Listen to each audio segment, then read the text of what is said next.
স্ত্রী হচ্ছে বন্ধুর মতো। পৃথিবীর মধ্যে মানবের মধ্যে স্বামী স্ত্রী হচ্ছে বেস্ট ফ্রেন্ড। মনে থাকবে ইনশাআল্লাহ।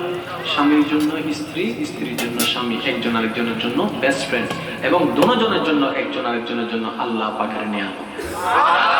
অনেক সময় আমরা বলি তোমার বিয়ে না করলে ভালো হয়তো, আরেকজনের বিয়ে করলে ভালো হয়তো। আমি কই যে না ভাই, এটা আপনার জন্য আপনার আল্লাহর পক্ষ থেকে পছন্দ ছিল।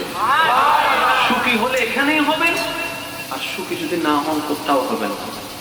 আচ্ছা, আপনাদের কি মনে হয় এই যে বিশ্ব সুন্দরী যেগুলো যেগুলো আছে, তাদের জামাই তাদের সাথে ঝগড়া করে না? নাকি সুন্দরী বলে ঝগড়া বন্ধ করে দিছে? আমাদের সুন্দরী বলে ঝগড়া বন্ধ করে দিছে। আচ্ছা, কোটিপতি যারা আছে তাদের স্বামী স্ত্রীর মধ্যে মনোমালিন্য হয় না? নাকি কোটিপতি, সবাই তো কোটিপতি বিয়ে করতে চায়, কোটিপতি বলে জামাইয়ের 3-4টা কথা ছোট করে শোনাবে, এটা ছাইড়া দিছে, এরকম কি হয়েছে?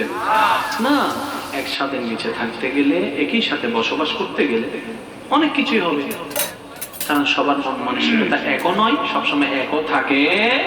সেজন্য স্বামী স্ত্রী যারা আছেন, একজন আরেকজনকে ছাড় দিবেন। আপনার জন্য আমাদের নবীর একটা পরামর্শ। নবী বলছেন, স্বামী যদি রেগে যায়, স্ত্রী যতই রাগ থাকুক স্ত্রী চুপ হয়ে থাকবে। স্ত্রী যদি আগে রেগে যায়, স্বামী যতই রাগ থাকুক চুপ হয়ে থাকবে। কত সুন্দর সিস্টেমটা দেখেন না? কারণ স্বামীও মানুষ, স্ত্রীও মানুষ। স্বামীরও মন আছে, স্ত্রীরও তো মন আছে। থাকতে পারে না সবার? আল্লাহ বুঝার তৌফিক দান করুক, বলি আমিন।